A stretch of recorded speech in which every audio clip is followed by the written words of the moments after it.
महाराष्ट्र विधानसभा चुनाव के रुझानों में महायुति गठबंधन को स्पष्ट बहुमत मिलने के बाद सवाल उठने लगा है कि राज्य का सीएम कौन होगा।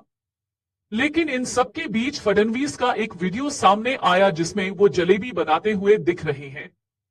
इस दौरान फडणवीस मुस्कुराते दिख रहे हैं। जाहिर है जीत की खुशी उनके चेहरे पर झलक रही है। हालांकि इस बीच देवेंद्र फडणवीस ने कहा कि सीएम पद पर कोई विवाद नहीं है। तीनों दल मिलकर सीएम का नाम तय करेंगे। जो भी फैसला होगा वह मुझे स्वीकार्य होगा।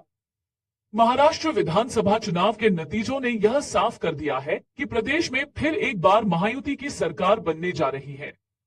महायुति की आंधी के आगे महाविकास अघाड़ी कहीं नहीं टिकी और 288 में सिर्फ 55 सीटें ही जुटा पाई। महायुति को 223 सीटें मिली हैं। गठबंधन की इस बड़ी जीत पर सीएम एकनाथ शिंदे ने तमाम मतदाताओं का धन्यवाद किया है। वहीं दूसरी ओर देवेंद्र फडणवीस ने सीएम फेस पर अभी कुछ भी बोलने से मना कर दिया है। महाविकास अघाड़ी की ओर से उद्धव की शिवसेना से सांसद संजय राउत नतीजों से खुश नहीं दिखे। उन्होंने इस पर सवाल उठाया है। भाजपा महासचिव विनोद तावड़े ने कहा कि हमें 26 नवंबर तक सरकार बनानी है, क्योंकि 26 नवंबर को विधानसभा का कार्यकाल खत्म हो रहा है। सीएम कौन होगा इसे लेकर फैसला भाजपा, शिवसेना और अजित पवार की पार्टी मिलकर ही करेगी। आज रात या कल तक हम लोग फैसला कर लेंगे कि सीएम कौन होगा। महाराष्ट्र डिप्टी सीएम देवेंद्र फडणवीस, केंद्रीय मंत्री पीयूष गोयल और भूपेंद्र यादव और अन्य भाजपा नेताओं ने विक्ट्री साइन दिखाया। देवेंद्र फडणवीस की मां सरिता फडणवीस ने कहा, बेशक वह मुख्यमंत्री बनेंगे। यह एक बड़ा दिन है क्योंकि मेरा बेटा राज्य में एक बड़ा नेता बन गया है। वह 24 घंटे कड़ी मेहनत कर रहा था। कहा जा रहा है कि इस बार बीजेपी अपना सीएम बना सकती है, लेकिन बीजेपी की तरफ से सीएम कौन बनेगा? देवेंद्र फडणवीस बीजेपी के सीएम रह चुके हैं, लेकिन शिंदे सरकार में वो उप मुख्यमंत्री हैं। फडणवीस अमित शाह और पीएम मोदी के वफादार माने जाते हैं, लेकिन बीजेपी ने हाल के सालों में कई राज्यों में सीएम बनाने के फैसले से चौंकाया है।